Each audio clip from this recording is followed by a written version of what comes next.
사건 의뢰 보내주셔가지고요. 예, 한번 예. 읽어보도록 하겠습니다. 오랜만에 사건 의뢰하네요. 네. 사건 의뢰 신청합니다.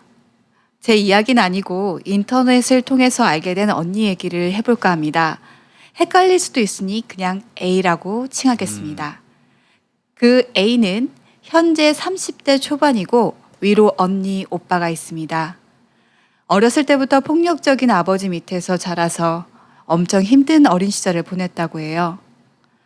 야구방망이로 머리를 때린다던가 언어 폭력과 함께 심한 폭행을 입삼으셨다고 하네요. 아버지는 주로 아이들만 때리셨고 실질적으로 자기를 보살펴주는 어머니는 때리지 않으셨다고 합니다. 지금은 살인교사 혐의로 형을 살고 있는데 8월에 출소라고 합니다. 그 A는 정상적인 학교 생활을 한 적이 없다고 합니다. 안 삐뚤어지려고 노력하고 스스로 균형 잡느라 갖은 노력을 다했지만 폭력적인 걸 보고 자라선지 폭언도 많이 하고 싫은 사람은 괴롭히기도 하고 했었다고 합니다. 품행장애가 아니냐고 물으니까 맞는 것 같다고 이젠 성인이 돼서 고칠 수도 없다고 하더라고요. 친구도 사귀기 힘들어서 점심시간엔 화장실에 숨는 날도 부지기수였다고 합니다. 학교를 결석하는 날도 잦았고 담임과도 사이가 안 좋아 빗자루 던지고 싸운 적도 있다고 합니다. 뭐야? 어떤 단체든 소속감을 느끼지 못하니 사회생활도 하기 어렵고 정신적인 문제가 온 것을 느껴 3년 전쯤에 가족들에게 병원에 가겠다 도움을 청했지만 가족들은 무시로 일관했다고 합니다. 돈이 없어서 병원에도 가지 못했고 가족들은 전혀 관심을 가져주지 않았습니다. 현재는 우울증과 강박증, 때로는 치미는 분노 조절 장애를 앓고 있는데요. 간헐적 폭발 장애라고 하네요. 여기다 아버지 출소까지 겹치니 매일 죽고 싶다고 하고 이대로 두면 정말 갈 것 같아서 이렇게 조언을 요청드립니다. 어머니는 자녀들 폭력하는 데 있어서 방관자였고 이로 인해 그 A의 오빠와 언니는 엄마를 매우 싫어하고 무시한다고 합니다. A는 엄마는 마음이 따뜻하고 좋은 사람이라 믿지는 않다고 합니다. 다행히도 엄마의 착한 부분을 조금은 닮은 것 같다고 하면서요. 그 A의 언니의 경우는 아빠의 성향을 물려받아 소위 말하는 소시오패스적인 모습을 많이 보인다고 합니다. 14년 키웠던 강아지를 유독 학대했고 이간질이 생활이며 그 A의 표현으론 자신의 한 끼 식사 위에서 사람 목숨 바꿀 정도라고 합니다. 그런데 밖에 나가선 정반대로 엄청 좋은 사람이었다고 해요.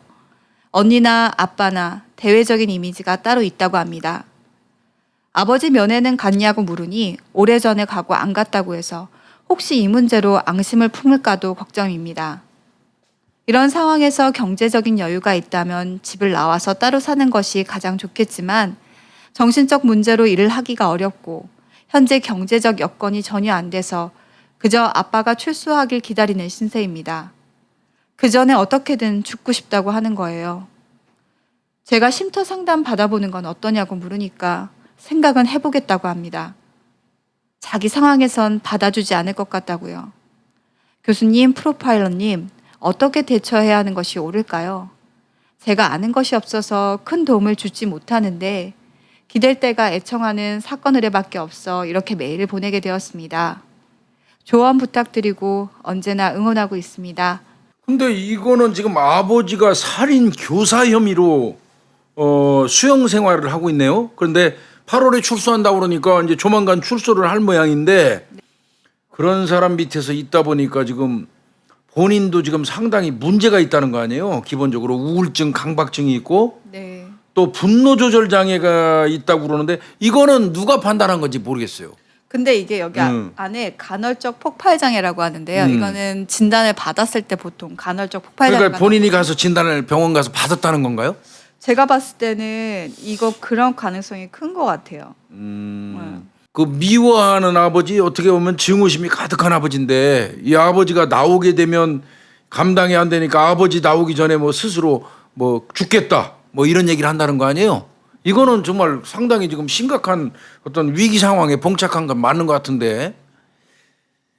지금 보니까 근데 교수님 말씀대로 이게 진단을 못 받은 걸 수도 있을 것 같아요. 네. 글쎄. 앓고는 있다고 하는데 이게 지금 뭐 병원엔 또 가본 적이 없다라고 얘기를 해가지고. 그러니까 이건 아마 이 사연을 보내주신 분이 이제 아마 그 분노 조절 장애 쓰고 괄호 열고 간헐적 폭발 장애 이렇게 이제 얘기를 하신 것 같은데 그냥 일반적인 식견으로 얘기한 것 같아요. 네. 병원 가서 진료를 받아본 것 같지는 않아요. 근데 지금 뭐 돈이 없으셔서 못 갔다고 얘기하시는데 정신건강증진센터가 있어요. 거기 가면은 간이 테스트 같은 거는 받아보실 수 있고 거기에 따라서 상담은 좀 하실 수 있을 가능성이 많거든요. 그거는 어쨌든 뭐 상태, 경제 상태라든지 그런 상태와 상관없이 그거는 복지적인 부분이기 때문에 가능할 거라는 생각이 일단 들고요. 근데 이건 뭐 어떤 근본적인 해결책이 진짜 필요한 것 같아요. 답답하네 이게. 정신건강 그 증진센터는 이제 이를테면 보건소 같은 곳이에요. 네. 근데 이제 그 각 보건소마다 이분이 사시는 데가 어딘지 모르겠는데 각 보건소마다 좀 그 시군구 단위가 크면 정신건강 증진센터가 코너가 있어요. 네. 그런데 아주 시골 같은 곳은 또 없을 수도 있거든요. 그래서 이제 그 부분은 좀 따져봐야 될 것 같고 제 생각은요. 쉼터 상담 그 말씀하셔서 생각해 보겠다고 그랬잖아요. 도저히 감당 안 되면 쉼터 상담 이거는 가능하지 않나요? 그러니까 이게 여성의 전화가 아마 연결이 그러니까, 돼서 1366. 쉼터로 가는 것 같은데 1366. 근데 네. 지금 조건이라는 게 그 말씀하시는 것 같아요. 뭐 내가 이게 폭력 가정이었지 아니면 뭐 그 실제로 내가 당하고 있는 피해 뭐 데이트 폭력이라든지 이런 부분 때문에 난 거기에 해당이 안 된다라고 생각을 하시는 것 같은데 저도 사실 이 디테일한 상황에 대해서는 잘 모르는데 전화는 일단 한번 걸어보시는 게 여성 전화라는 게 제가 알기로는 대폭력 있게 상담할 수 있는 부분이라는 걸 그러니까요. 네. 예. 그래서 1366에 전화하셔서 이 방법에 대해서도 한번 여쭤보는 게 가장 좋은 방법인 것 같아요. 어떻게 이렇게 해결을 해야 되는지 상담이 필요하다고 하면 아마 상담을 연결해 줄 가능성도 굉장히 크고요. 그러니까 언니나 오빠가 있어가지고 언니나 오빠가 이분한테 조력자가 된다면 아버지가 출소한 이유 또 그다음에 철저하게 아버지의 폭력을 방관했던 어머니가 있어도 이제는 성인이 됐을 거 아니에요 언니나 오빠가. 그래 이 사람들이 어느 정도 앞에서 방패막이가 되고 뭐 이렇게 한다면 저 유기적으로 언니하고 또 오빠하고 세 명이서 똘똘 뭉쳐가지고 대응할 수 있는 이런 그 여지가 있겠는데 지금 또 얘기 들어보니까 언니는 뭐 이분 표현대로라면 소시오패스적인 어떤 모습을 보인다는 거 아니에요? 네. 그러니까 언니도 제가 볼 때는 뭐 자라온 환경 때문에 그렇게 바뀌었는지 여부는 모르겠지만 언니도 지금 정상적이지 않은 것 같거든요. 오빠에 대해서는 말이 없고요 지금. 그렇다면 이분이 집에서 버티기는 제가 볼 때는 쉽지 않을 것 같습니다. 예. 지금 이 A 씨라는 분의 가장 큰 문제는 첫 번째 자기가 상담을 받아야 되는 상황인데 그렇죠. 경제적인 여건이 안 되다 보니까 그 부분에 대해서 이제 저해하는 부분이 있는 것 같고 두 번째는 아버지가 곧 출소를 하는데 이거에 대한 굉장한 스트레스를 받고 있다라는 거잖아요. 그렇죠. 그리고 혹시 이 아버지가 자신에게 위해를 가할 수도 있기 때문에 그 부분에 대해서 걱정을 하는 부분도 있는 건데 이걸 도와줄 수 있는 사람이 지금 어머니는 항상 방관자였기 때문에 그렇죠. 못 도와주고 그다음에 형제들도 지금 자신에 대해서 오히려 더 무시하는 성향이다 보니까 도움을 받을 수가 없고 그렇다면 저는 외부 기관에서밖에 도움을 받을 수가 방법이 없어요. 밖에 없는 상황인 것 같아요. 네, 방법이 없어요. 이 경우는 가족으로부터 무슨 도움을 받을 수 있는 걸 기대하기는 제가 볼 때는 어려울 것 같고요. 1366 아까 김윤희 프로파일러 얘기 잘하셨어요. 1366이요. 꼭 무슨 성범죄 관련되거나 가정폭력, 가폭으로부터 보호받는 것만 있는 거 아니에요. 더더군다나 이건 또 가폭이고 엄밀히 얘기하면. 네. 다만 현재 진행형이 아닌 가폭이죠. 네. 예, 그래서 이제 좀 그 문제가 제약이 있을 수 있겠지만 그래도 지금 저희한테 보낸 이런 상황 전체를 1366을 통해서 좀 면담을 한다면 적정한 국가에서 지원하는 해결책은 있을 걸로 보이는데요. 네. 그러고 제가 봤을 때도 이분은 A 씨는 진짜 그 전문적인 상담이라든지 면담이 그러니까요. 필수적이라고 생각이 들어요. 그리고 이거 사연 보내주신 분이 약간 심리학을 공부를 하셨던 분 같아요. 그러니까 용어가. 그러다 보니까 이 사람에 대해서 지금 심리 상담이 필요하다라는 걸 알고 있는 것 같은데 상담뿐만 아니라 저는 왜 필요하냐고 하냐면 만약에 이게 오래 지속됐다면 아마 호르몬의 균형도 많이 깨졌기 때문에 약물 치료도 분명히 필요한 부분이 있을 거거든요. 그리고 아버지가 출소하느냐에 대해서 어느 정도 위협을 느끼는지 사실 저는 잘 모르겠어요. 여기서. 근데 제일 먼저는 본인이 본인의 의지대로 설 수 있는 정신 상태가 돼야 되는 건데 그것이 일단 선행이 돼야 되는 것 같아요. 만약에 정말 뭐 경제적 여건이 안 된다고 한다면 그 부분까지 얘기해서 나는 여기 살 수 없다고 한다면 여성의 그 전화 상담해서 나는 어떤 쉼터라든지 자리를 마련해 달라라고 하는 것도 하나의 방법일 것 같기도 해요. 이거는 제가 판단할 때는 집에 있어서는 안 될 사안 같이 보여요. 예, 절대로 안 될 것 같고 말씀하신 대로 본인 치료도 지금 보니까 우선 선행돼야 될 것 같고 그다음에 환경을 바꿔야 될 것 같아요. 이러면 맞아요. 예, 환경을 바꿔야지. 지금 30대 초반이라고 했거든요.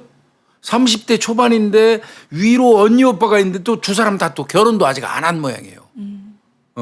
그러면 언니 오빠가 이 어떤 보호막이 될 수도 없고 속을 터놓고 지낼 수 있는 입장도 안 된다면 또 그분들 보니까 뭐 그분들 자체도 문제가 있는 것 같아요. 네. 그러면 이 환경에서 비교적 정상적인 그 본인은 뒷감당 안 되거든요. 저는 여성의 전화 1366으로 해서 거기서 깊은 상담 받아야 될 것 같아요. 네, 저도 왜냐하면 약간 폭언도 많이 하고 사람도 괴롭히기도 했었다고 얘기하고 학교 생활을 적응을 못했다고 하니까 약간 그냥 추측이겠지만 학폭하고도 연관되어 있었던 과거가 있을 것 같고 어떻게 보면 반사회적 성향이 굉장히 강했던 사람인 것 같아요. 그러다 보면 이게 자기가 스트레스 관리가 안 되다 보면 사실 폭력적이거나 공격적인 성향의 일들을 할 수 있는 가능성이 굉장히 크거든요. 그렇기 때문에 본인을 위해서도 그리고 다른 사람들을 위해서도 진짜 상담이 되게 필요하고 그렇기 때문에 1366에 연락을 하시고 그다음에 만약에 거기서 안 받아주진 않을 것 같고요. 받아줄 겁니다. 네. 만약에 그러신다면 정신건강증진센터 그리고요. 지금은 돈을 벌고 모으는 것보다도 제일 필요한 부분은 자신의 건강, 정신 건강을 회복하는 부분이기 때문에 그럼요. 돈이란 부분이 조금 부담이 되시더라도 꼭 가서 상담을 받으세요. 만약에 이게 모든 조건이 안 된다고 하더라도 자비로라도 꼭 정신과라든지 아니면 상담소로 가셔야 돼요.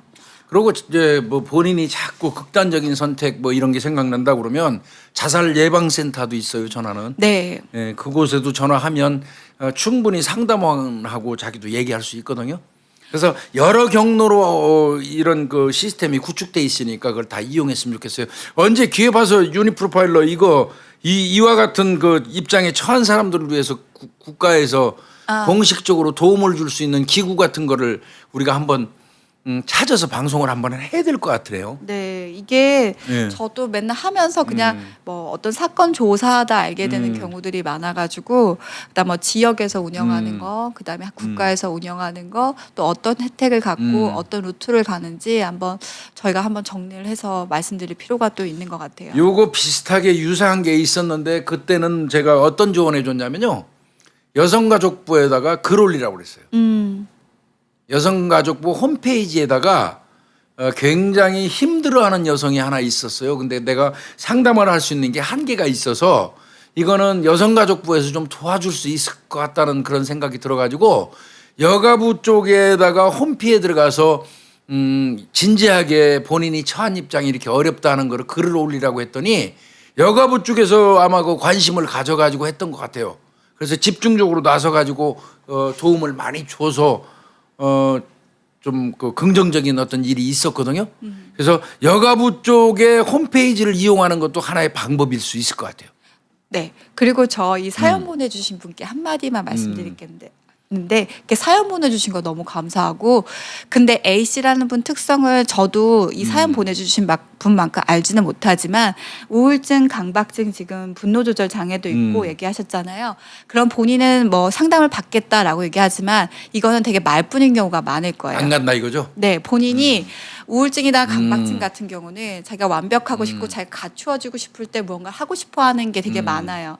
그래서 나 할 거야. 근데 돈이 없어서 이거 약간 핑계일 수 있어요. 그래서 굉장히 이 사연 보내주신 분이 적극적으로 끌어당기시거나 아니면 같이 가자 아니면 뭔가 방법을 방법을 되게 많이 제시를 해줘야 그 사람이 하지 여성의 전화에 한번 해봐라고 하면 그냥 안 할 수도 있어요. 같이 옆에서 하거나 네, 네. 아니면 글을 써줘도 같이 그 쓰는데 도와주거나. 네, 아니면 같이 끌고 가거나 응, 약간 응. 이런 적극적인 방법이 같이 돼야 돼요. 화를 내더라도 일단 그럼 같이만 가, 앞에만 가 이런 식으로 뭔가 끌어당기는 부분이 있어야 될 거라고 생각이 좀 들어요.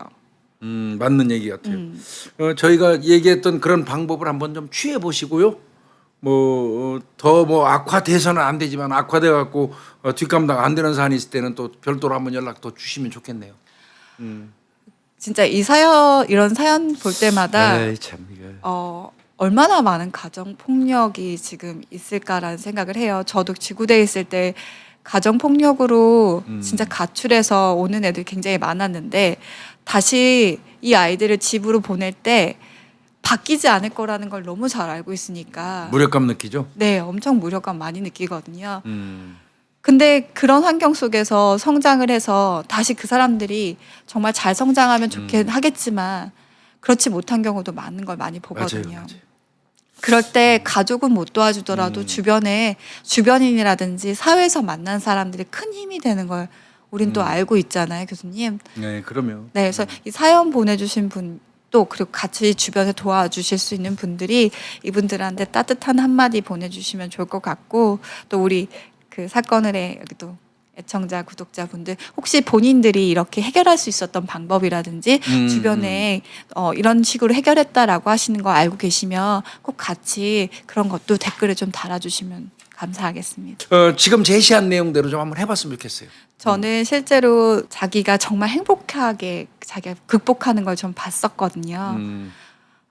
진짜 그 극복하시게 되거나 그러면 사연 꼭 다시 올려주셨으면 좋겠어요. 그래요. 예. 네. 아이고 뭐 이거 참 안타깝고 그래 이거는 내가 막 그 내 전공이 아니라서 시원하게 나 어떻게 하겠다 이렇게 내가 해줄 수 있는 입장이 아니라 좀 답답한데요. 예. 근데 그것 꼭 알아두세요. 가정 폭력을 그 경험하셨던 분들 있잖아요. 그분들이 치료 프로그램을 받느냐 안 받느냐에 따라서 삶이 굉장히 달라진다는 보고가 있어요. 실제로 그냥 그 가족 안에서 살더라도 치료 프로그램을 받은 사람들은 다음번은 덜 공격을 당하고 그다음에 더 그 사람에 대해서 대응하는 방법들을 더 잘 알거든요. 그러니까 꼭 치료 프로그램 꼭 받으셨으면 좋겠습니다. 네. 예.